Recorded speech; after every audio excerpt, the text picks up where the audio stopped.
live, we consume, we breathe. Continuously dwelling in what we call the environment, the totality of all influences and conditions affecting every life and all organisms. It encompasses every drop of water we drink, every piece of matter we use, and every touch of every breath. Not exemptions are the wastes and pollutants modern humanity dumps and secrets. These are important and major concerns the advancing society has to face, major concerns devoted in the study of environmental health and toxicology. Toxicology, as defined, is a science of poison, which includes hazardous wastes detrimental to all forms of life, especially to human beings, and its immediate and long-term effects. Closely related is environmental health, the control of all those factors in man's physical environment which exercise a deleterious effect on his physical development, health, and survival, with several considerations of the measures applied. Generally, these areas of environmental science are concerned with the study of waste and pollution, its sources and effects on earth and life forms, as well as the ways of alleviating and controlling its various factors. Wastes are generally categorized into three: aerial waste, sewage or liquid waste, and solid waste, areas where toxicology and environmental health primarily revolve. Under normal conditions, we breathe a total of 6 layers of air every minute. A mass of normal air consists mainly of nitrogen and oxygen gas with traces of other gaseous elements and compounds. With the environment's current condition, the same mass of air now holds unseen toxins and chemicals, posing threats to all breathing organisms, posing threats to human health and welfare. It is undeniable that we live in a fast-paced society, with transportation playing a major role, with automotive vehicles giving way to this ever-developing sector of the society. Along with the convenience of fast transportation are the emergent problems the present generation and this atmospheric planet have to face. 70% of the total pollutants and particulates expelled in the atmosphere are from mobile vehicles generated by burning of gasoline and diesel. The remaining 30% are imparted by stationary sources like power industrial plants, and not excluding indoor sources, primarily the use of coal and tobacco smoking. Toxins given up in the atmosphere by these automobiles include carbon monoxide, lead and hydrocarbons from gasoline burning, and sulfur oxide, nitrogen oxide, and particulate matters from the combustion of diesel.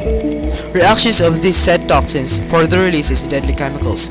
Worth mentioning, the ozone gas that in the ground level could kill organisms inhaling the matter. All the listed poisons pose threats to human health and endanger all forms of life dependent on the atmosphere. Short-term effects we commonly observe are difficulty in breathing, lower visibility, and worsened respiratory symptoms, while long-time exposure promotes severe respiratory diseases, cancer, and the worst, early death.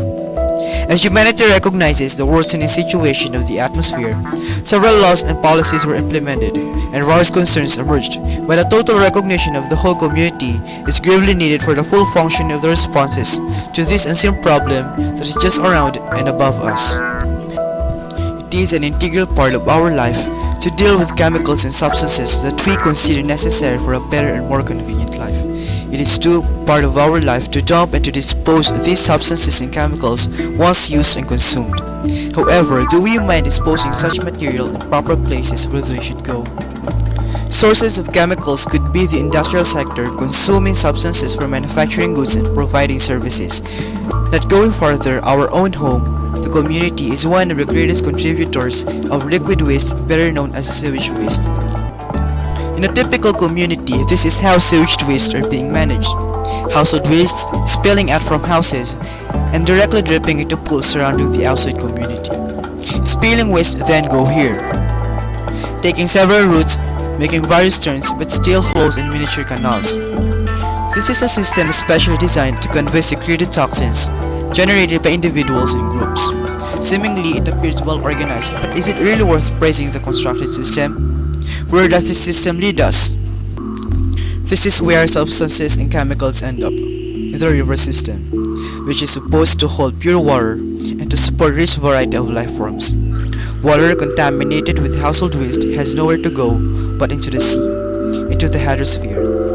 Billions of life forms, without questions, will be seriously affected by humanity's irresponsible acts. These are little acts as we may think, but monstrous when combined, enough to ruin the seas, to ruin aquatic life and the dependent terrestrial life, including us, the human species.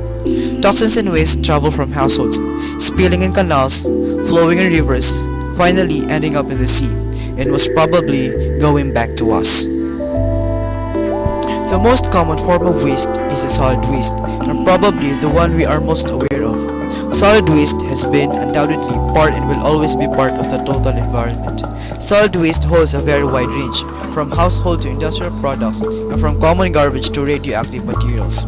Solid waste in reality will forever stay with us as part of our community and as products of the fast-moving society.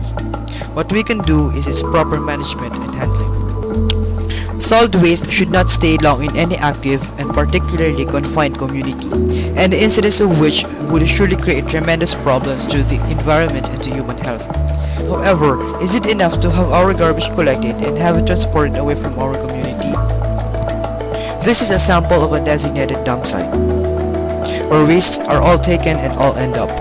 Solid waste from communities are often transported and taken to places away from the population, usually on mountaintops and secluded areas, but there are instances dump sites are situated just within the community. To dump the wastes on designated sites does not end man's responsibility. It is rather the beginning of man's responsibility in the environment. It should be considered that where we dispose of waste exists another form of an ecosystem. Mismanagement of solid waste, though in assigned and confined places, could still promote problems in the environment and even in communities beyond, affecting human health and welfare. One important aspect of solid waste management is sorting and segregation. Different kinds of waste should be treated differently. The simple yet important principle is often neglected and is commonly started at home.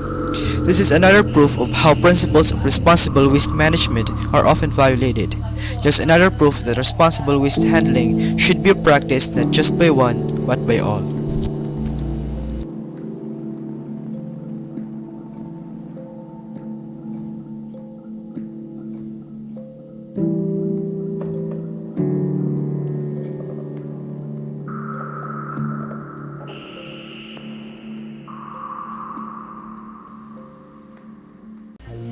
One of the major categories of solid waste is healthcare waste, or sometimes termed medical waste, waste related to health products and services.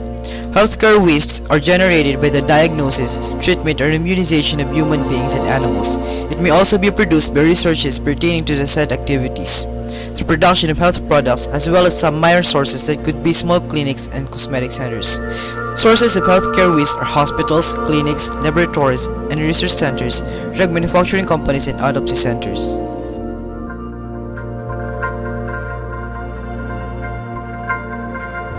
Waste disposed by these sources are grouped as general waste. The most common solid waste we know, and infectious waste such as blood, bandages, plasters, and contaminated gloves. Another subcategory is sharps, like syringes and medical tools. Other groups are pathological waste from human body parts and pharmaceutical waste or expired and used drugs. In general, as waste, these materials should be properly disposed, but a special treatment must be considered. Deviating from normal waste management procedures. The process starts with the reduction of waste, then recycling and reusing the materials if possible. Crucial steps include the treatment and disposal of the medical waste, as well as proper segregation. The Sample Health Unit offers free health services to the community.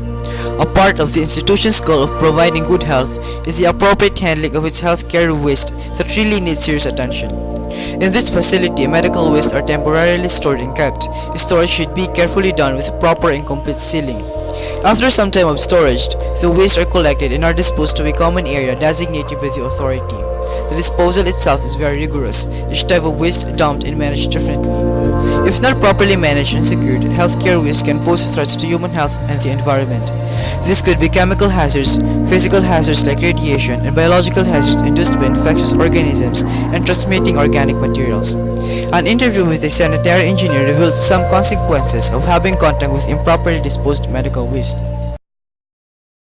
Pag-share, siyempre, yung aksidente, mapapuncture ka, magkakaroon ka ng accident fracture.